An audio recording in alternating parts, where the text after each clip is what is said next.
Alright, let's siege Dark Souls.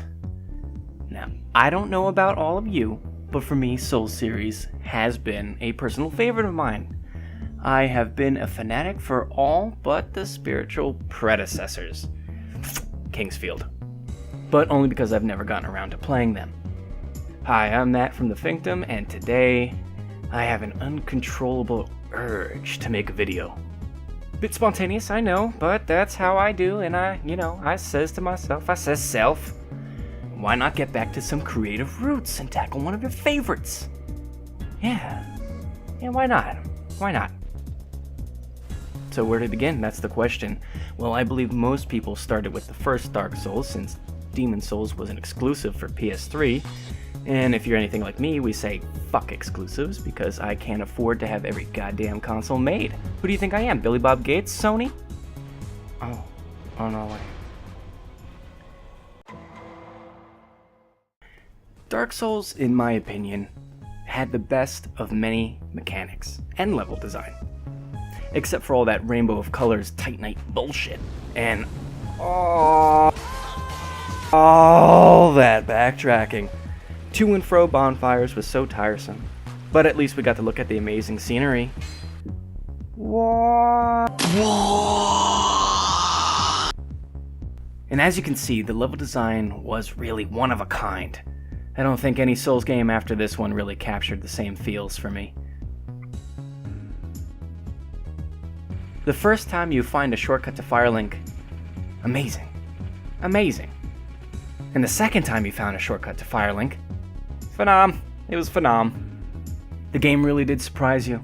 You lose yourself in all the twists and turns, and then you find that one elevator, that one place, a hidden door to salvation.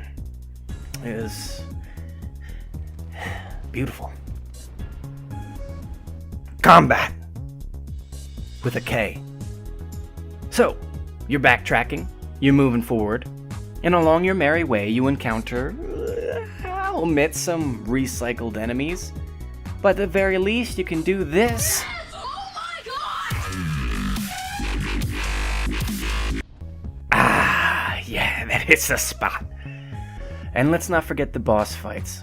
Oh man, the boss fights. The boss fights. The boss fights.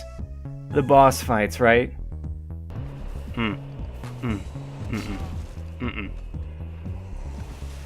Van Damme. Fun fact that I'm sure a lot of you know, but the amount of souls needed to level up in these games is the same in every single one. Even Bloodborne. Even Bloodborne. And it's souls, goddammit. Because fuck calling them blood echoes. Too many words, doesn't roll off the tongue there. You know, one mechanic that didn't agree with me was in Demon Souls, Dark Souls 2, Dark Souls 3, but it was especially in Dark Souls 2, and it was the health penalty for dying. Like, no, yeah, I get it, the game is meant to be hard, I get that, but goddamn, I don't want to keep having to use my items to get that full health back. Sure, you can put a ring on, but guess what? You permanently have a ring that's taken up a slot, and I don't want that, there's other things I could use. Plus, it's a mechanic that I think it makes it harder to learn patterns of bosses. Think about it. If I die on a boss for the first time that I fight it, which is most likely the case for anybody, why should I have my health reduced to make it even harder to learn? I'm still trying to get the hang of it. That's just how it goes. Anyway. Combat's cool. Sword and board. Not really my cup of tea. I do enjoy myself some iframes here and there, but the real treasure, the real glitter and light at the end of that tunnel was being able to defeat your enemies without huge lag spikes. Oh yeah. No, that's the sweet spot right there. I never had it happen personally. I live in Bumblefuck where a good ISP is hard to come by, so no multiplayer for me. But let's be honest, I'm not missing out on much. I'm not missing out on this, or this. This type of game, it's all about the good old, barely in your face story. Where is it? Where is it? Where is the story?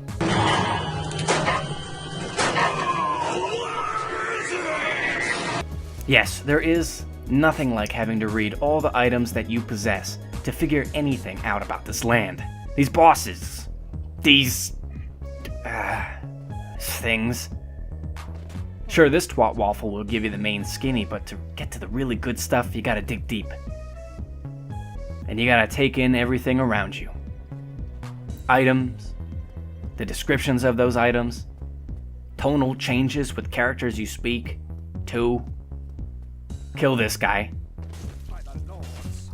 Environments. Also, it's bad for the environment.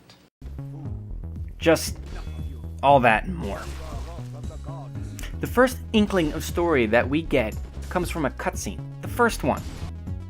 But fuck that. It's time for my little rendition. These guys said fuck dragons, then this fucking guy burned himself on the proverbial stove. This guy took a nap, then she went all Parasite Eve. He's a squid's aborted baby on prom night. Fucking Octodad not having that. So, these are the main baddies. We need their souls to open a door and beat the lead Power Ranger, so we can either Tibet monk it for ourselves for the sun, or just say, nah yo, we the new Dark Lord. Personally, I go pitch black because we died enough in this game, you feel me? But why us though? That's always a question I wondered. Why us? Because this guy says we're the chosen undead?